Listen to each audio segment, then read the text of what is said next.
What's up, guys? It's Pelican here, back with another video. Real quick before we go ahead and get everything started, if you can go ahead and hit that subscribe button, it's super appreciated. It supports the channel and keeps everything going. And if you can, hit the bell with that as well. It notifies you when I either go live or when I post something else. And as well, if you can, go ahead and join that Discord server below. It lets you keep in contact with me and lets you talk amongst yourselves. We make a little community. Alright. So essentially, if you aren't looking at the video directly, or if you didn't look at the top, this is gonna be the my opinion on the top 5 decks to play. Now there is no specific order for this. This is just what I think are the 5 best decks to play in general. Now, but the first 2 I'll be covering, I think, are the ones that are overwhelmingly better than the others. But yeah, so the first one is Inferno. And for one, they have access to Isolt and Needle Fiber, which is just crazy. They get to play some of the best links available. Link Cross, Hauk, Isolt, the Mecha Phantom Beast link, and they can potentially rip your entire hand. With access to cards like Smoke Grenade and other things like that, I think definitely this deck is probably going to get hit along with the other deck I'm going to be mentioning, but it's definitely one of the better decks to play right now. And if you want to see more consistent success, I would definitely recommend this deck. It does get to play a lot of extenders, as well as has access to cards like the Neospatian Connector, which facilitates, the whole rip your entire hand. So if you can play this deck, I highly recommend it. It takes like 2 or 3 hand traps usually to stop it, which is what's so crazy about the deck. Like, hitting Isolt doesn't stop them usually. Nibiruing them doesn't. Like, they can always keep playing. It's crazy. The next one, which is my favorite for the whole video, I think Dragon Link. So, Dragon Link by itself, to be honest, doesn't really do much. But when you put the Buster Lock with it, it makes it nearly unbeatable. And the reason why I say this is because putting 2 negates and a bounce, it doesn't exactly sound like crazy. I put 2 negates and a pop on the board when I did it with UA. But being able to access the Buster Lock, plus being able to play so many extenders within the deck, and most of them are Dragon support cards. Obviously like Quick Launch, the Black and White Dragon, all the World Legacy Guard Dragon card, and having access to Pitsy and Elpy really make this deck insane. You can keep playing. I've been playing this deck for a really long time now, and after playing it, it takes about 3 hand traps to really stop you in your tracks, and they have to be devastating ones, usually like Droll and a Nibiru combined with like a Nash, because you can play through Droll, Nibiru, things like that regularly without issues. But the deck is just so strong. Any 2 dragons makes your whole combo. Black Metal by itself makes your whole combo, or even Seyfried as well. They make your whole combo, and the deck is just insanely strong and super fun to play as well. It's definitely, in my opinion, one of the more harder decks to play right now. Between that and like Virtual World, I think those are like the really hard decks to play. But yeah, the next deck is Virtual World. Actually, this deck is one of the newest decks, and it's really making itself known as going to be one of the better decks. This deck spams VFD like it's its job. Like, to be honest, not even Nibiru can stop this deck. This deck can play through 2 hand traps, 3 depending on when they were timed, very easily. And this deck literally all it does is it summons a VFD. It's gonna get Nibiru'd, obviously, but then they just make another one. And I see a lot of the builds only playing 2. In my opinion, I want to play 3 VFD, because I feel like that card should be coming out as often as possible, if not multiple times. But it's really dependent. I'm still working on build myself. I do know that this deck has been doing a lot right now and seeing a lot of attention. It's super fun to play as well. It's going to be one of the harder decks to play, to be honest, and I'm trying to learn it myself. Actually, I'm actually learning it the night I'm making this video as well. But yeah, it's definitely super fun. I recommend giving it a try, and it's not exactly expensive either. Like the most expensive card is it's Lulu, actually. This one, it's Virtual World. I have no to pronounce that, Lulu, and like she's like $20 right now. She's really the only expensive card in the deck, maybe besides like E-Telly. And then, there's other staples, but you should most likely have them. If not, there's easily replaceable cards for them as well. And with Maximum Gold that just came out, it's definitely going to be able to help you get those cards. The next one is Dinos. This deck got miscellaneous, and it just took shit over. You know, for one, Conductor is terrifying. Let me just say this.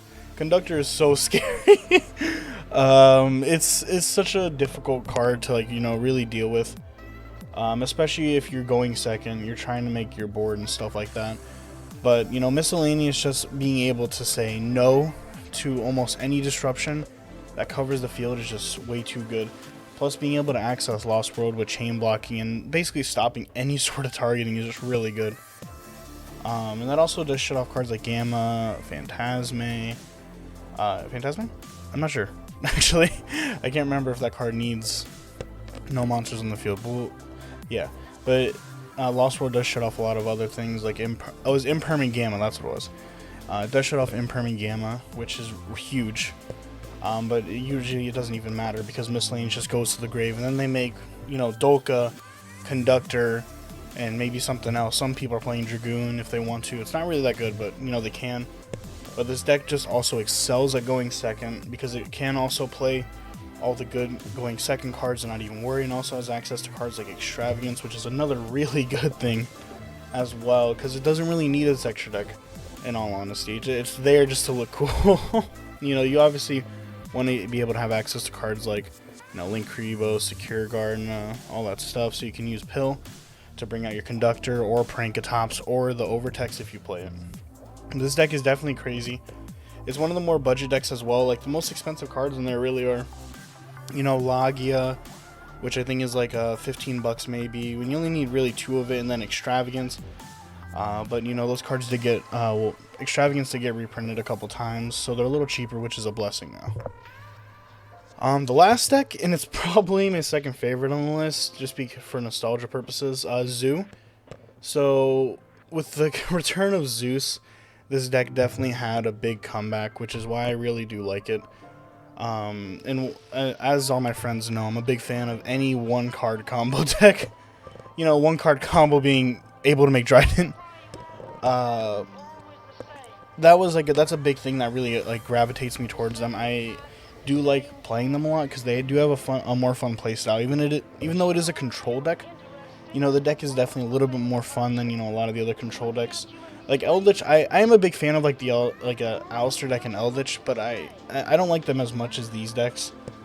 I think I just hate going against the Eldritch deck so much. It's just an aggravating matchup. You know, it's just going against that deck. It's super grindy, and unless you're able to just overwhelm them quickly, the match is going to take a lot longer than it needs to. But yeah, Zoo also had, like, you know, you're able to play all good cards too, like Tanky. And it can play Triple Pot of Desires with ease, and it is a good deck to utilize Pot of Avarice if you do decide to play that as well. But what really makes it good now is the fact that you have Zeus, and Zeus just is crazy. And for one, it not being once per turn, not even once per chain at that, is what really makes that deck just so nasty, because you can just stack a bunch of Zeus, and I have just two disruptions in that card in itself. And he can always gain more materials, and even you can stack a Zeus on top of a Zeus, which is really cool too. You know, and then the other thing, it has access to Mega Clops, which is really easy in the deck. You know, you really just need to be able to get Ram in the grave, and that's like the easiest way to really do it. But Mega Clops is literally almost impossible for most decks to out right now, because the most like easy way, well, the easiest way for decks to out it is, you know, an XYZ, because that's how, you know, that's its only real weakness. But most decks, you know, aren't playing XYZs as of right now. Like, you know, Dinosaur can't beat over it with Dolka or Logia. Inferno and Dragonlink, the only real outs are Imperm and the droplets, and most of them aren't playing droplets. So Mega Clops is definitely a big thing right now, because that card is just near impossible to out. And if it gets Kaiju'd, some people are even playing 2 now. So they just do it again, or they can Monster Reborn back the Mega Clops. You know, the options are limitless, which is another reason why that card is just way too good. It's really easy to access for this deck. You know, getting 3 XYZs is not exactly difficult. So that's kind of like my logic behind it. Like, Mega Clops just is so good. The only issue really with the deck is if it doesn't have access to a zoo monster, or if it can't keep them on the board consistently, it does lose, unfortunately. And that's why I'm not exactly the biggest fan of it. That's why I do like the Dragon Link deck the most, to be honest, because this deck just, you know, you just keep going. Most of your hands are like your normal summon and then 4 extenders, and you just keep playing. That's why I'm a big fan of this deck.